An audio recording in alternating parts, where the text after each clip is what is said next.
We're getting more reaction over the verdict in this trial. This morning, we wanted to get it from a police officer's perspective. Yeah, so we're now joined by former police chief from Hillsboro and Astoria, Louie. He has 33 years of experience on the force and retired in 2007. Good morning to you. Good morning. Yeah, thanks for being here. So what are your thoughts on the verdict that came in yesterday? Well, in these verdicts, you're always holding your breath. But once I heard that it was unanimous, I was convinced that it was for guilty. But of course, as a criminal justice educator, I'm looking at where do we go beyond this instant situation. And the bottom line is, I think the president's right. We're at a watershed moment. This is a completely different circumstance than Michael Brown, Rodney King. We're in a different place now because of pending legislation. And I think that will show a real change that the president is asking for. I think this was something that a lot of people yesterday said was accountability. It was not necessarily justice. So what is the next step here in pushing a larger systemic conversation and change forward?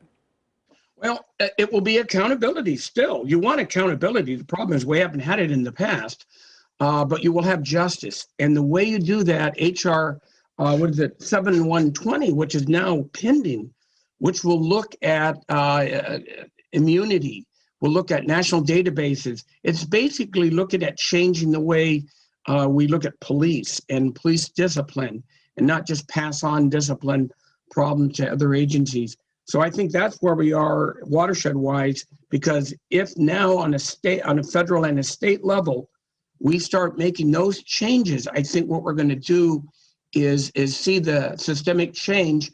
One more thing, we need to make sure that we don't have disproportionate youth in our criminal justice system. That's what we have in Oregon right now. Youth of color are disproportionately charged and remanded and incarcerated at a far greater rate than non-youth of color. That's where you start, not just when they're adults. You start got to go way back. Yeah. What do you think about, we hear a lot of people, even some lawmakers, use the phrase defund the police. It seems to be confusing in its just in the phrase itself. What do you think about that message, and what do you think needs to happen as far as the police and accountability?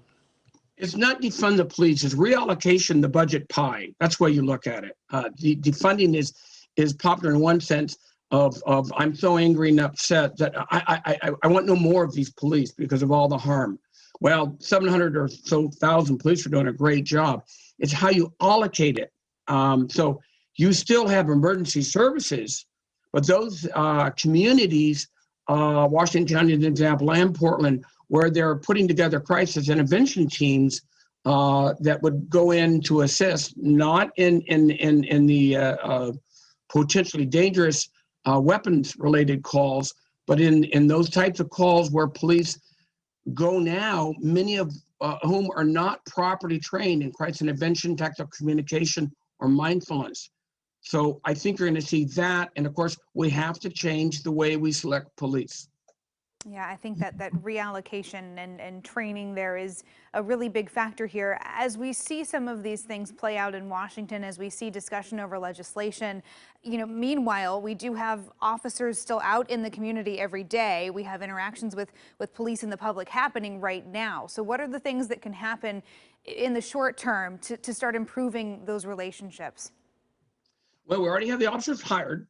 So it's training, and assessment.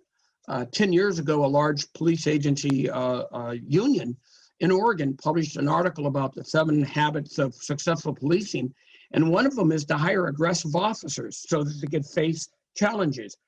I came out and said, no, you want assertive officers.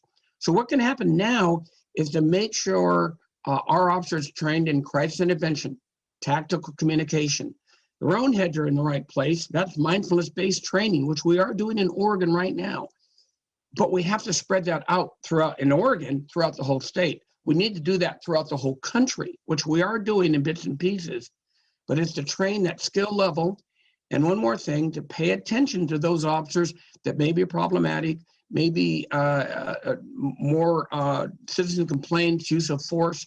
Those officers and the old thin blue line used to protect them, that needs to change. Yeah. All right. Well, Chief Ron Louie, thank you for joining us this morning.